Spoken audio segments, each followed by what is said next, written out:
મહેમદાબાદ તાલુકામાં ગત રાત્રિના સમયે જીભઈપુરાથી કચ્છઈ જતા માર્ગ પર આશરે 12 ફૂટથી વધુ લાંબો મગર જોવા મળતા વાહન ચાલકો અને સ્થાનિકોમાં દહેશત ફેલાઈ ગઈ હતી।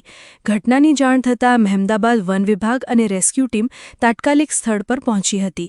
ભારે જહેમત બાદ મગરને સફળતાપૂર્વક કાબૂમાં લેવામાં આવ્યો હતો। જો કે રેસ્ક્યુ દરમિયાન મગરે મહેમદાબાદના આરએફઓ અધિકારી પર હુમલો કરતા તેમણે ઈજાઓ પહોંચી હતી।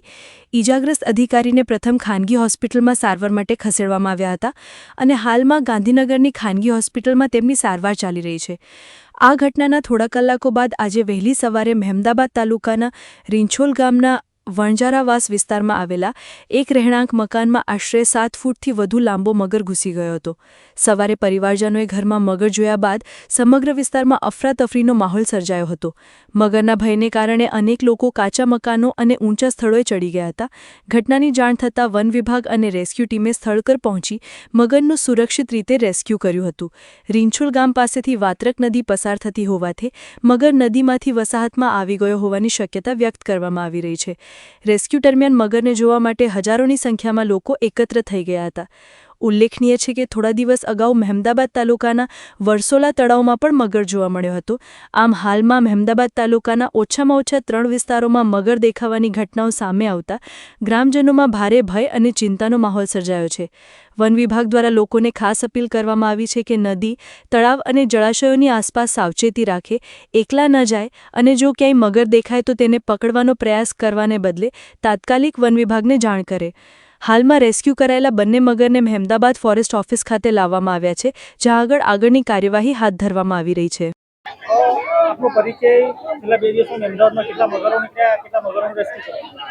કિશનભાઈ, મારો પરિચય મહેમદાબાદમાં હું રહું છું। મારું નામ નગીનભાઈ છે। મારી રેસ્ક્યુ ટીમ ચાલે છે ફોરેસ્ટ ડિપાર્ટમેન્ટના નજર હેઠળ, બરાબર। અને લગભગ 15-20 દિવસ પહેલાથી વરસોડા તળાવની અંદર એક મગર આવેલો છે એવા અમને સમાચાર મળેલા। એ પછી અમે સ્થળ તપાસ કરી ફોરેસ્ટ ડિપાર્ટમેન્ટને સાથે રાખીને, તો ત્યાં મગર જોવામાં આવેલો, પણ પછી વરસાદ વધી ગયો, એના કારણે વરસાદના પાણી તળાવમાં વધી જવાના કારણથી એ મગર રેસ્ક્યુ કરી શક્યા નહોતા।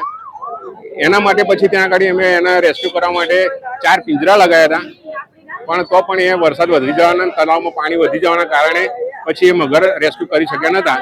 એ પછી ગઈકાલ રાત્રે અમૂલ ડેરી પાછળ જીભઈપુરામાંથી એક કોલ આવ્યો કે તળાવમાંથી મગર બહાર નીકળીને અમૂલ ડેરીની પાછળ જે રોડ છે એ સર્વિસ રોડ પર છે। પછી રાત્રે 2 વાગે અમે ફોરેસ્ટ ડિપાર્ટમેન્ટની ટીમ સાથે અમૂલ ડેરી જીભઈપુરા ગયા। ત્યાં ભારે જહેમત બાદ એ મગરનું રેસ્ક્યુ કર્યું। લગભગ એ 10-12 ફૂટનો મગર હતો। એ મગરનું રેસ્ક્યુ કર્યું। મગર રેસ્ક્યુ દરમિયાન અમારા ફોરેસ્ટ ડિપાર્ટમેન્ટના મનહર સર, આરએફઓ સાહેબ, અમારી ટીમના 2 માણસો અને ફોરેસ્ટ ડિપાર્ટમેન્ટના ટીમના માણસોને એ મગરે ઇન્જર્ડ કરેલા છે, તો અત્યારે સારવાર અર્થે મહેમદાબાદ સિવિલની અંદર એડમિટ કરેલા છે। એ પછી આ સવારે બીજો એક કોલ આવ્યો કે ભાઈ રીંછોલ ગામની અંદર વણજારાવાસની અંદર એક મગર ઘરની અંદર ઘૂસી ગયો છે। એ પછી અમે યુદ્ધના ધોરણે અમારી ટીમ અને ફોરેસ્ટ ડિપાર્ટમેન્ટની ટીમ રીંછોલ ગામમાં વણજારાવાસ ખાતે આવીને એ મગર રેસ્ક્યુ કરી લીધેલ છે અને કોઈ જાનહાનિ થયેલ નથી।